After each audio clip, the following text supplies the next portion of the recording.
안녕하십니까. 오늘 시편 17편 14절 15절 말씀을 나누겠습니다. 여호와여, 금생에서 저희 분깃을 받은 세상 사람에게서 나를 주의 손으로 구하소서.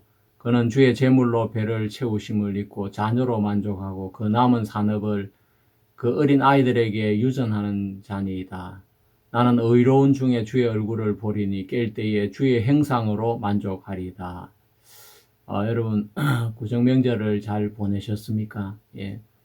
가족들과 많은 대화를 나누셨는지 모르겠습니다. 예, 오늘 우리는 이제 시편 17편 말씀을 나누고 있습니다. 시편 16편을 통해서 예수님의 부활을 우리는 만나게 되어서 너무 행복했습니다. 예, 시편 17편은 구약에서 정말 보기 드문 내세를 말해주고 있는 아주 아름다운 시라고 할 수가 있겠습니다. 이 시편 17편을 읽어보면 악인의 마음과 의인의 마음이 현저하게 차이가 나는 것을 볼 수 있습니다. 악인의 마음은 이 생에 금생에 뿌리를 두고 살아간다면, 의인의 마음은 주의 형상에 마음의 기쁨을 두고 살아가는 것을 볼 수 있습니다. 자, 그러면 우리가 본문 속으로 들어가 보도록 하겠습니다. 악인이 추구하는 세계는 돈과 자식 사랑이라고 이 시편은 말씀해 주고 있습니다.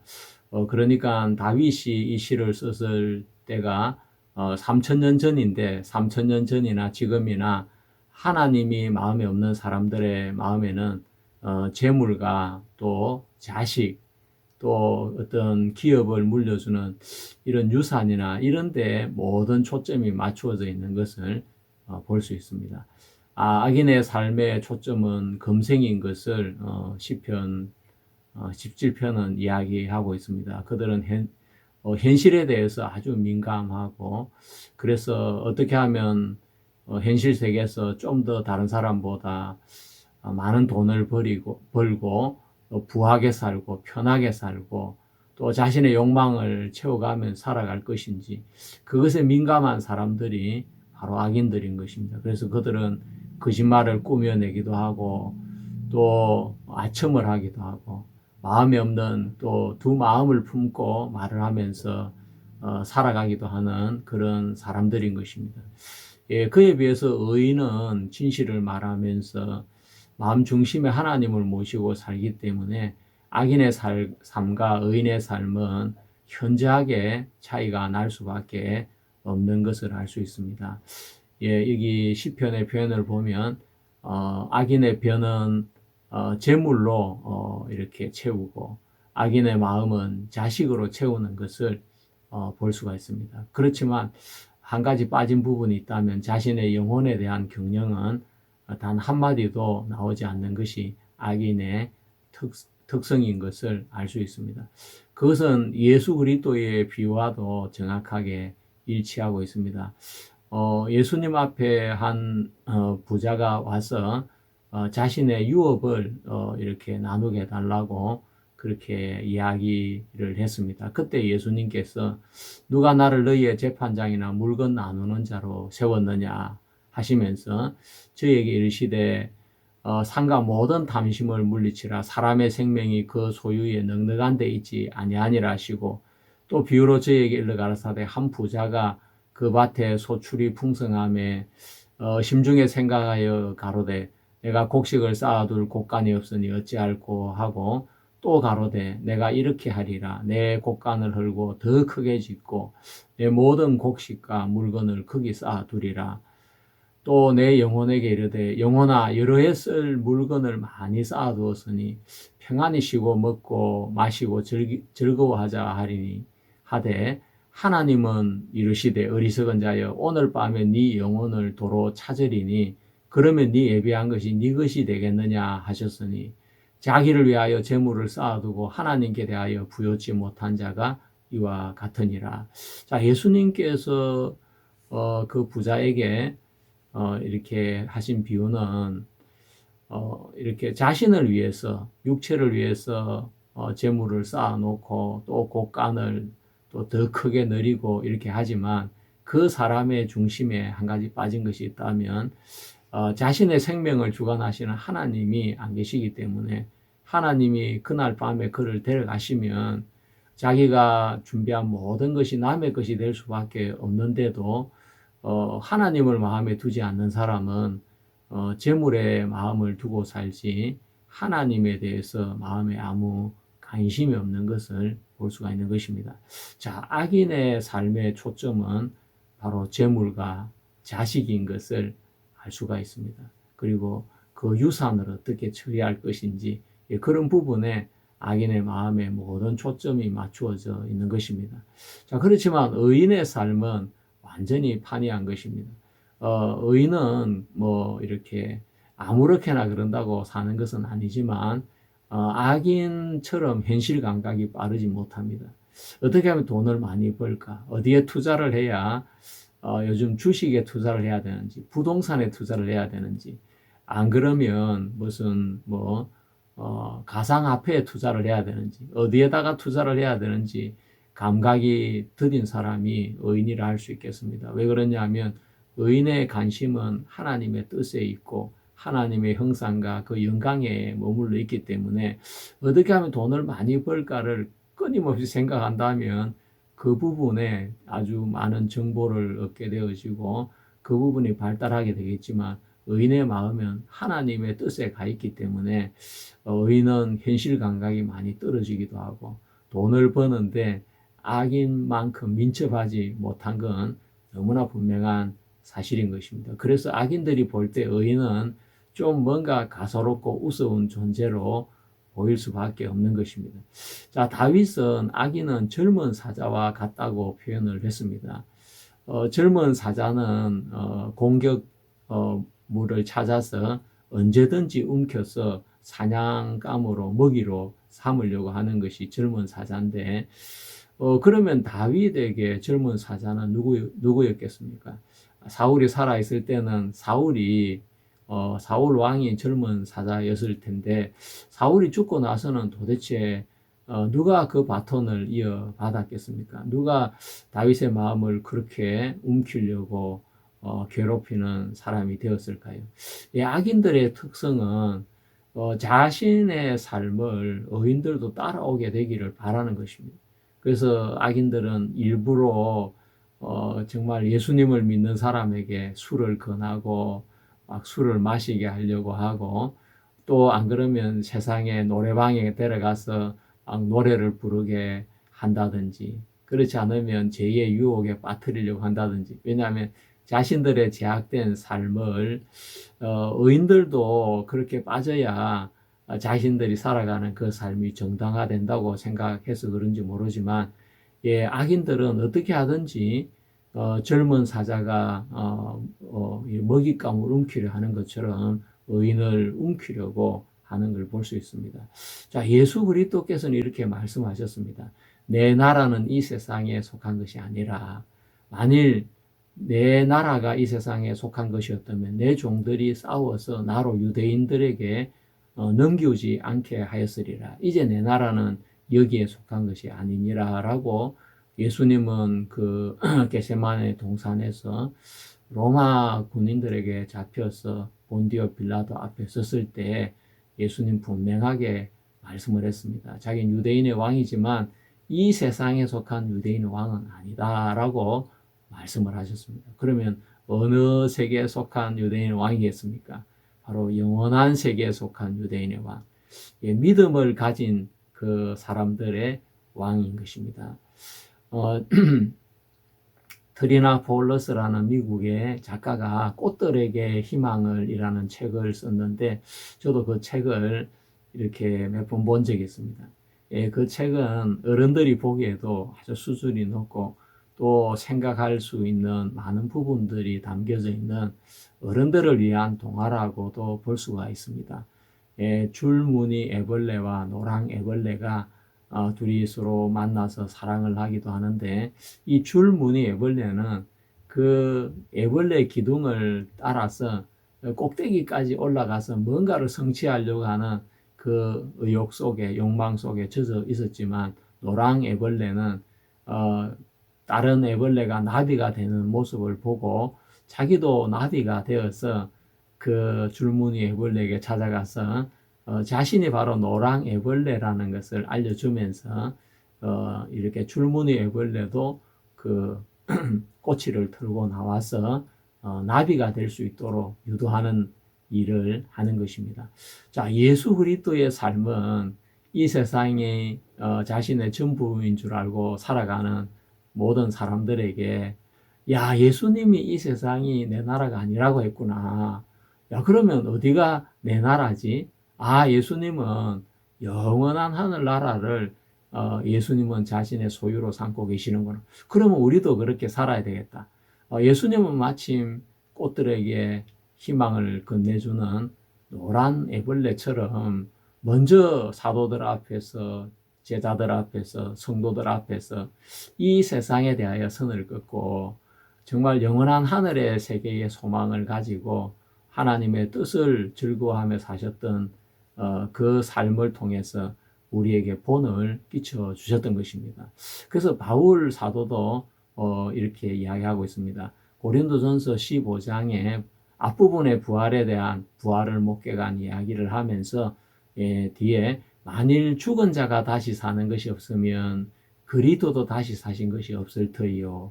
그리스도께서 다시 사신 것이 없으면 너희 믿음도 헛되고 너희가 여전히 제 가운데 있을 것이요. 또한 그리스도 안에서 잠자는 자도 망하였으리니 만일 그리스도 안에서 우리의 바라는 것이 다만 이생뿐이면 모든 사람 가운데 우리가 더욱 불쌍한 자리라. 그러나 이제 그리스도께서 죽은 자 가운데서 다시 살아 잠자는 자들의 첫 열매가 되셨도다라고 고린도전서 15장 16절 20절까지 그렇게 말씀하고 계십니다.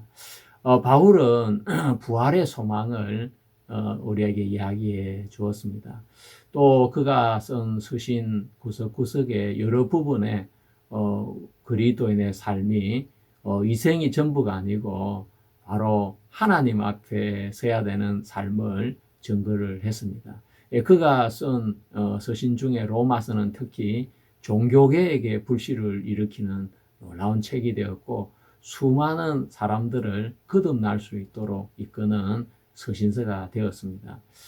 바울이란 한 사람은 2000년 전에 잠깐 왔다가 이 세상을 떠났지만 그의 시선이 하늘나라에 머물러 있었고 그의 마음이 하나님의 뜻에 가 있었기 때문에 그는 죽었지만 결코 죽은 것이 아니고 그를 통하여 하나님께서 놀라운 역사를 일으키셨던 것을 볼 수 있습니다. 뿐만 아니라 그의 이름을 따라 많은 도시들이 세계 곳곳에 세워져 있는데 그 대표적인 도시 중에 하나가 바로 상파울로, 바울의 도시인 상파울로인데 브라질에서 가장 큰 도시인 것입니다.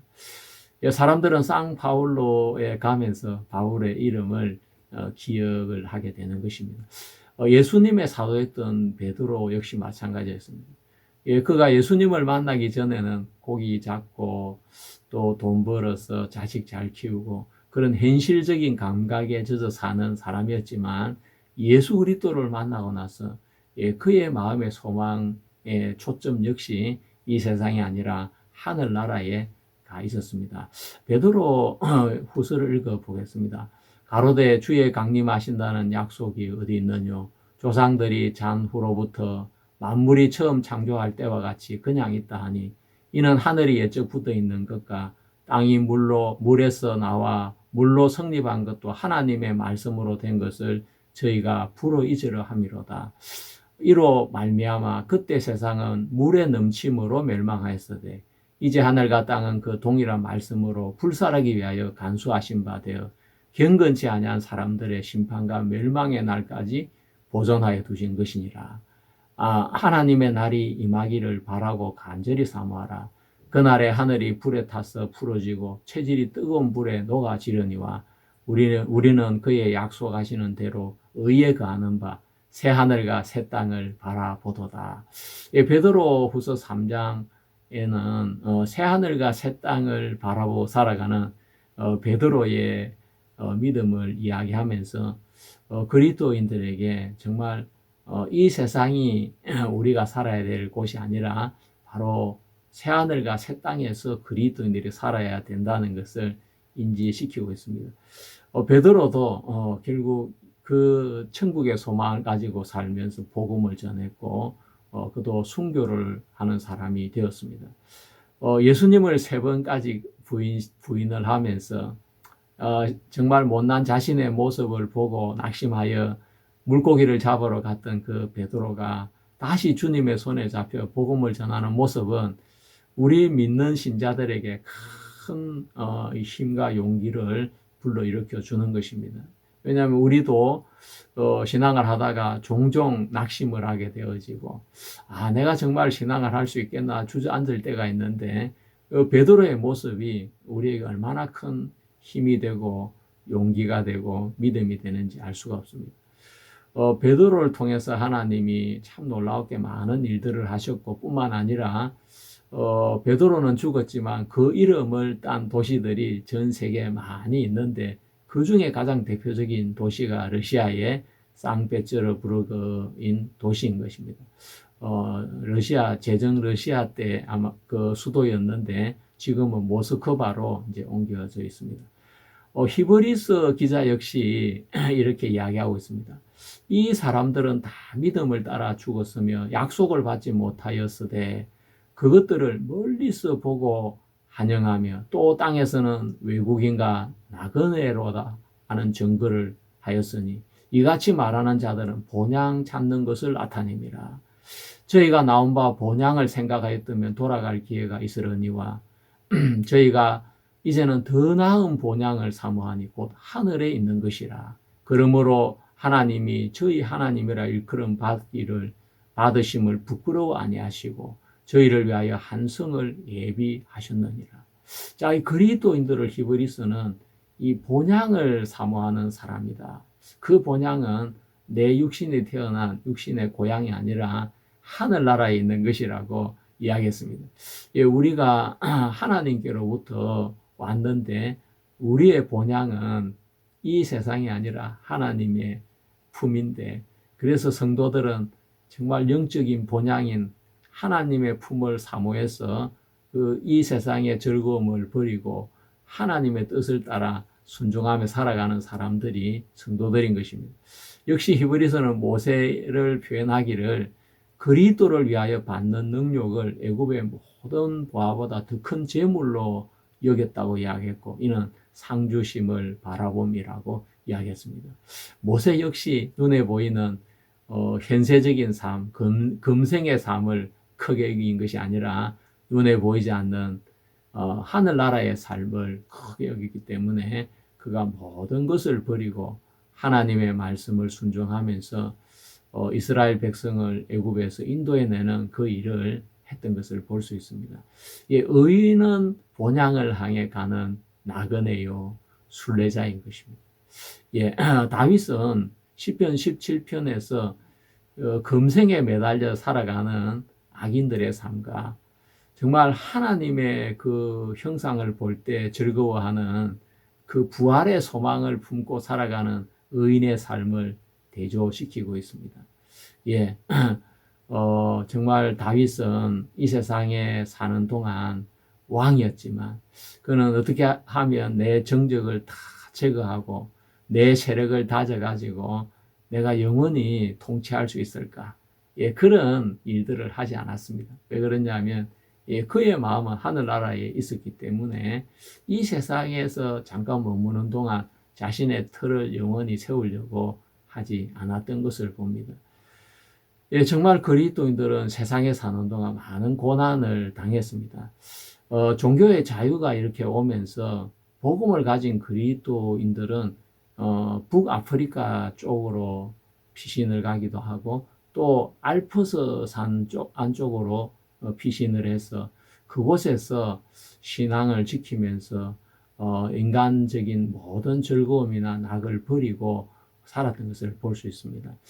그들을 이제 왈도파라고도 이렇게 부르는데 이 왈도파 사람들은 정말 가진 삶은 가난하고 힘들었지만 그들은 짝을 지어서 복음을 전하러 전 유럽에 다니면서 복음의 불씨를 전 유럽에 퍼날랐던 사람들이 바로 왈도파 사람들이었습니다. 제가 시간 되면 왈도파 사람들에 대해서 한 시간을 내서 자세하게 말씀을 드리겠습니다.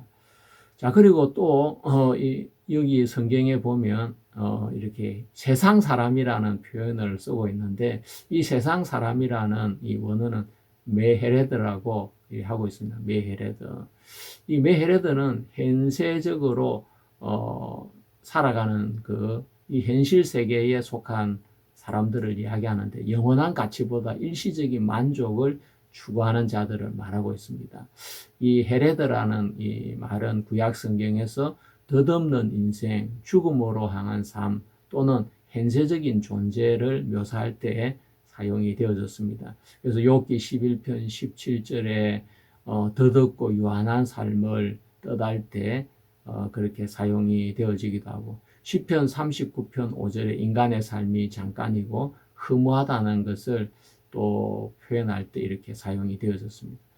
영원한 생명과는 단절된 존재로서 죽음의 운명을 가진 자를 세상 사람들이라고 이렇게 표현을 했습니다. 그래서 그들은 재물로 배를 채우고 남은 산업을 자식들에게 유전하는 자들인 것입니다.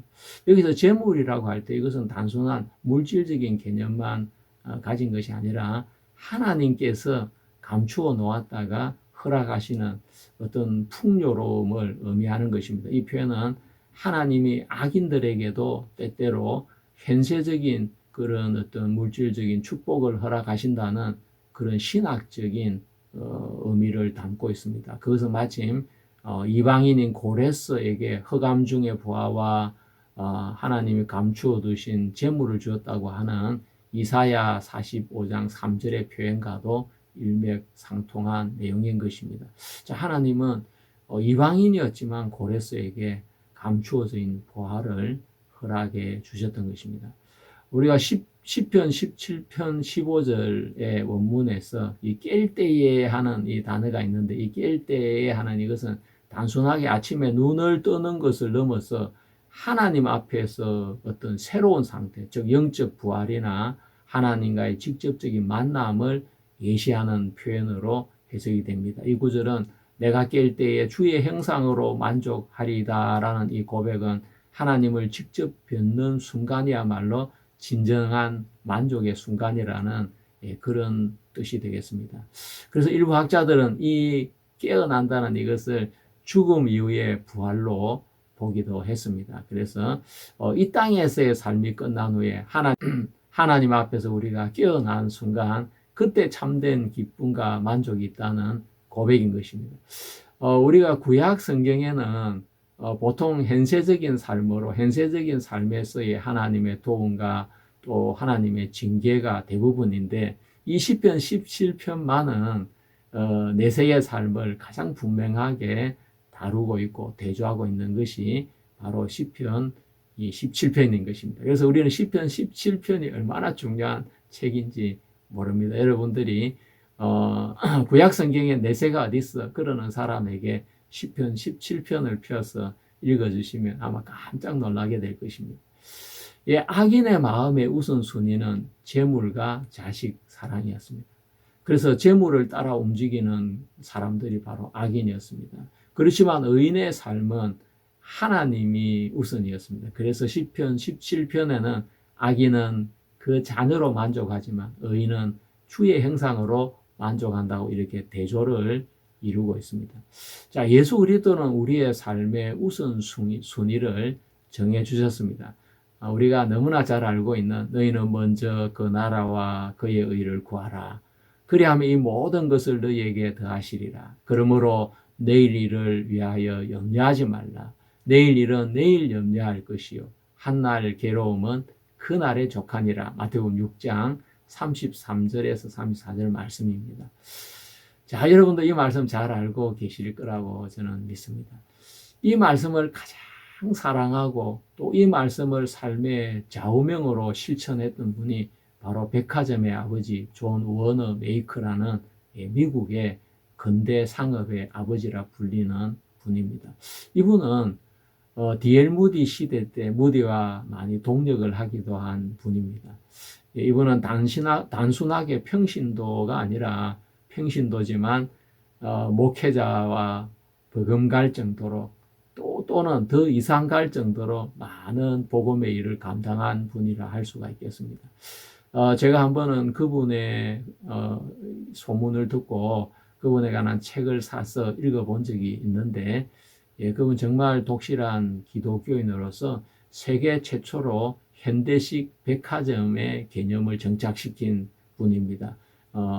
가격 흥정을 하지 않는 정찰제를 도입하고 또 환불이나 교환 제도를 정착시키고, 이분은 특히 신앙생활을 하면서 성경을 문자 그대로 이렇게 존중하고 삶의 모든 영역에서 하나님을 향해 항상 열어놓고 하나님을 향한 확신을 가지고 신앙을 하는 분이었습니다. 그의 백화점은 주일날에도 문을 닫는 것으로 아주 유명합니다. 그래서 매출 손실이 일어난다 할지라도 그는 하나님을 잃지 않으면 고객은 다시 돌아온다는 신념을 가지고 그렇게 백화점을 운영했습니다. 그는 또 유명한 것은 그는 60년 이상 주일학교 교사로 봉사를 한 것입니다. 그가 최신부 장관이 되었을 때도 주일학교 봉사는 계속했다고 합니다. 그래서 그의 주일학교에 한때는 5,000명 이상의 학생들이 참석을 했다고 합니다. 출석을 했다고 하고, 뿐만 아니라 기업가나 노동자들과 함께 성경을 나누고 또 그렇게 했다고 합니다. 성경 공예 후원을 하고 도시 선교를 하고 빈민을 구제하고 청년 사역을 적극 지원하고 자신의 재산을 하나님의 사업에 많이 이렇게 사용했던 청지기적인 인식을 가진 분입니다. 그래서 나는 내 가게에서조차 하나님이 왕이시길 원한다라고 그는 표현을 했습니다.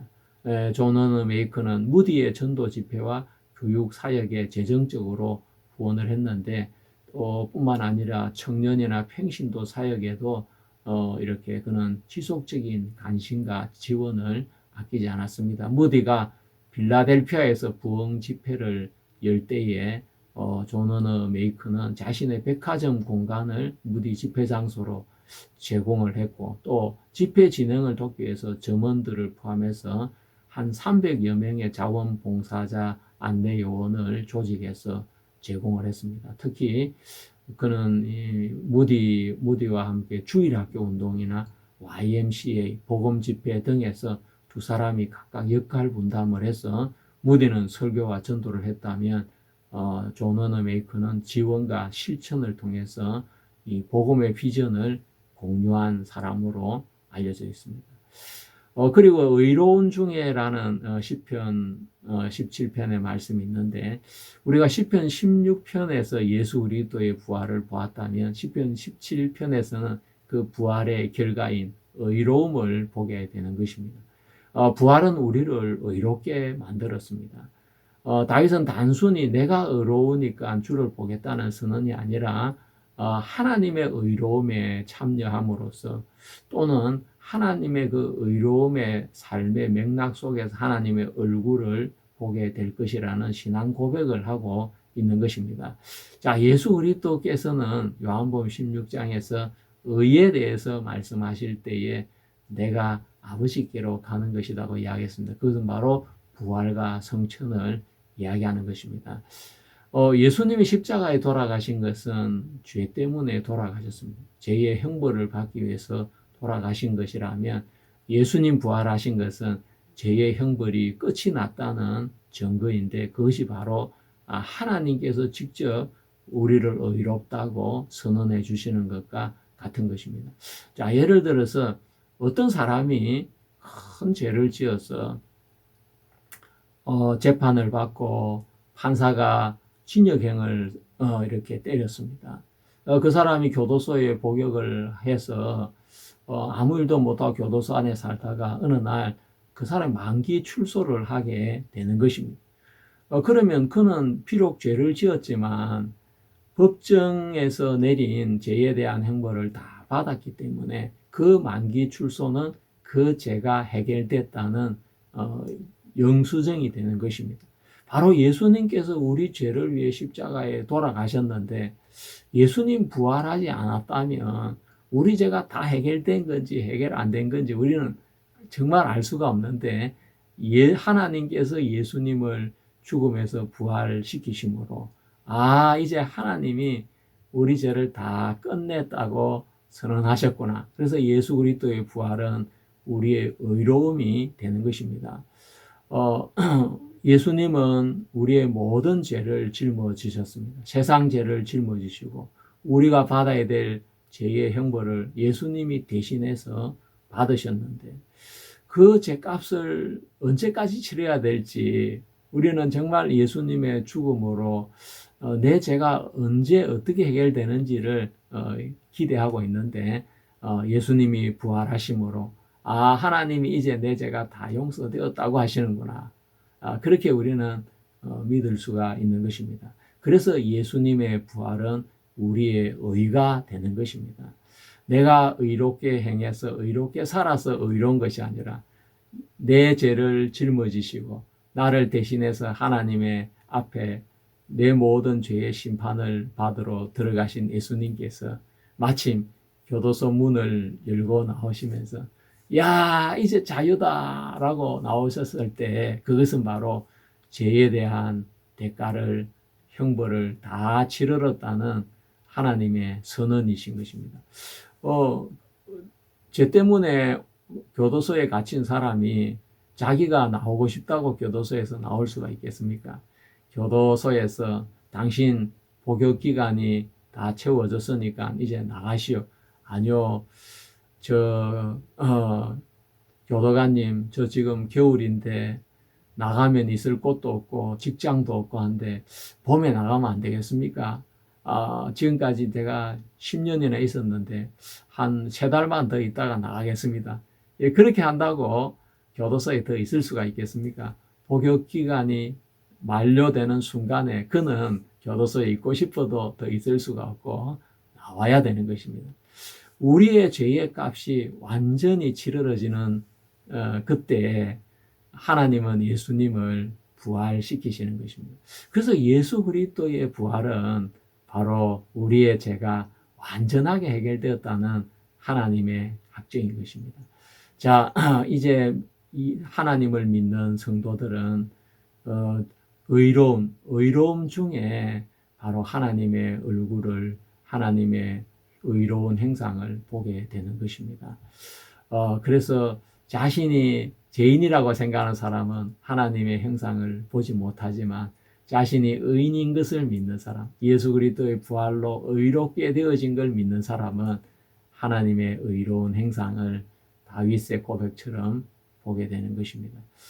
예, 우리가 앞으로 잠깐 살다가 이 죽음의 강을 지나서 예수님이 입었던 그 부활의 몸을 입고 주의 얼굴을 볼 날이 있을 것입니다.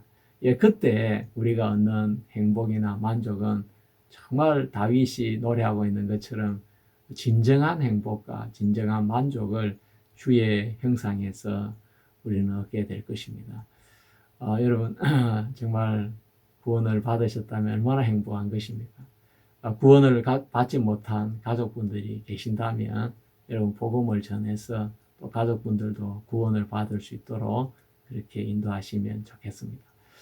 우리는 다윗의 시편에서 정말 다윗도 이 세상에 살지만 이 세상 사람이 아니라 하늘나라 사람인 것을 알 수가 있었습니다. 감사합니다. 오늘 여기까지 말씀을 드리고 또 다음 시간에 시편 18편 말씀으로 여러분과 같이 공부하도록 하겠습니다. 감사합니다.